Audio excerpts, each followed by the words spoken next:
Hey, you guys, welcome to this episode of The Rachel Cruze Show. And today is a very interesting episode because we're going to talk about the billion-dollar wedding industry. Yep, that's right. So whether you're married or not, this stuff is just fascinating and hopefully will give you a new perspective on why there is such a markup for specialty things and occasions like weddings. So let's dive in.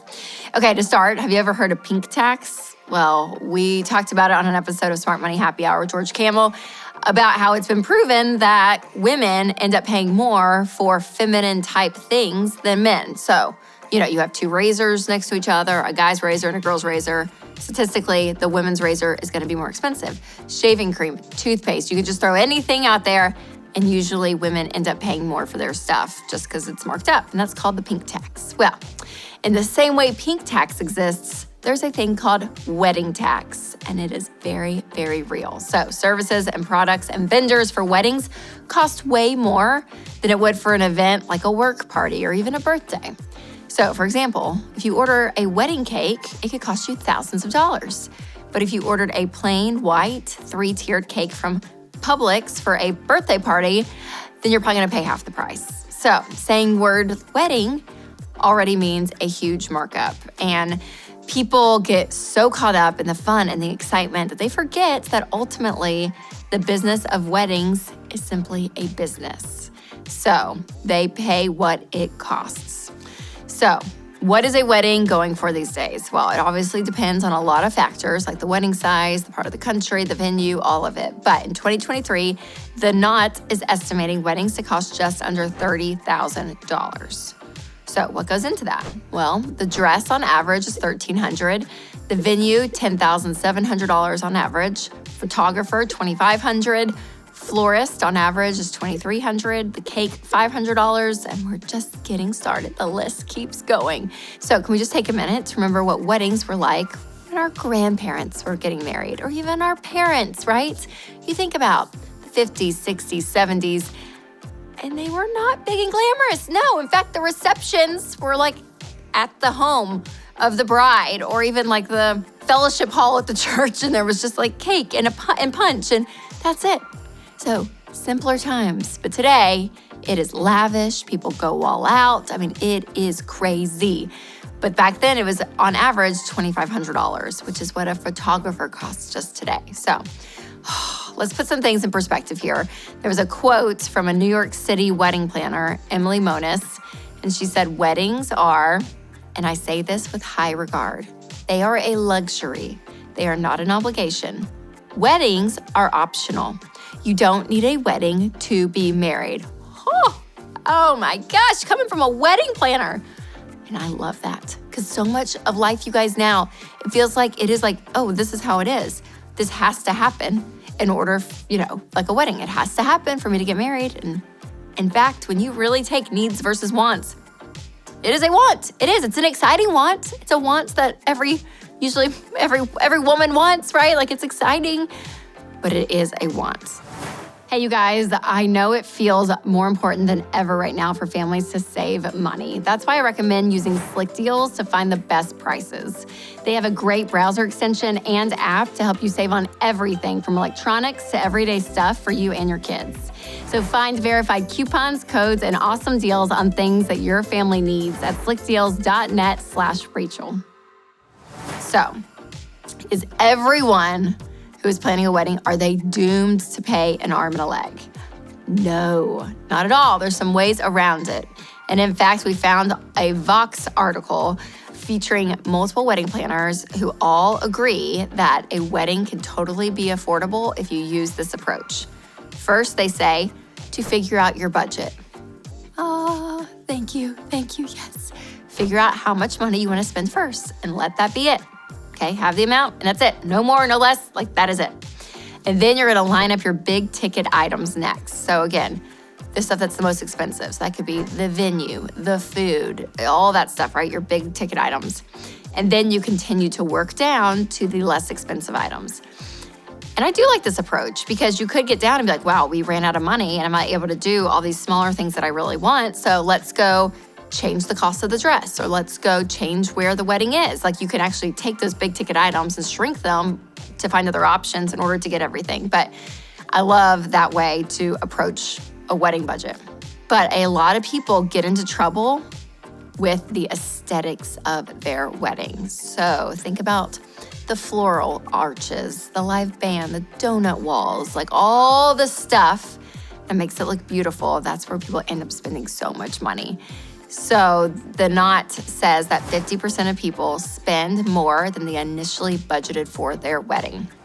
Yeah, because they get into the world and they're like, oh, I need this, I need that, I need this. And one of the wedding planners featured said, it's so easy to get pulled into spending so much more financially, not to mention emotionally, than you bargained for. It's a multi-billion-dollar industry for a reason.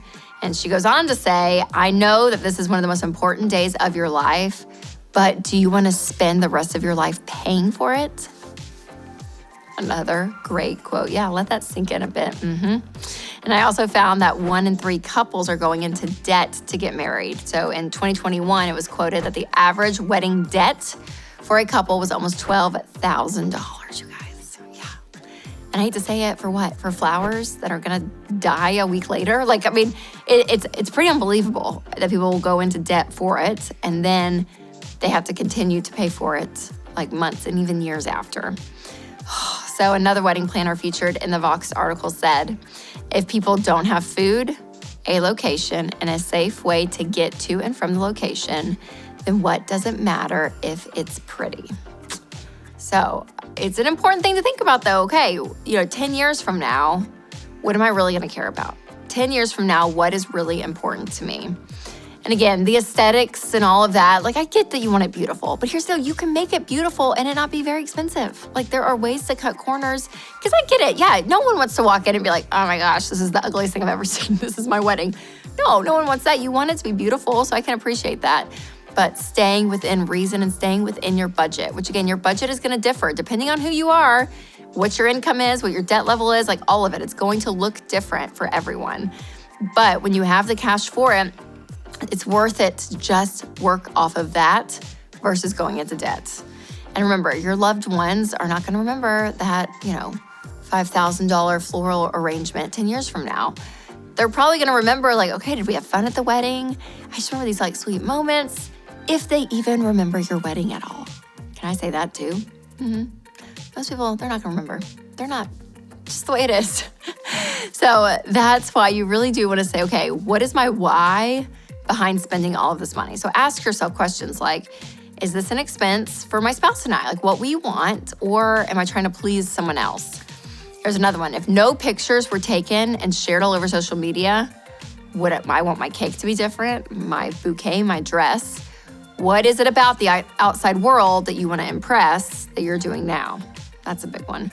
And then think through, which is a hard question to answer, but ask it anyways. Will I care about this in 10 years? Will you?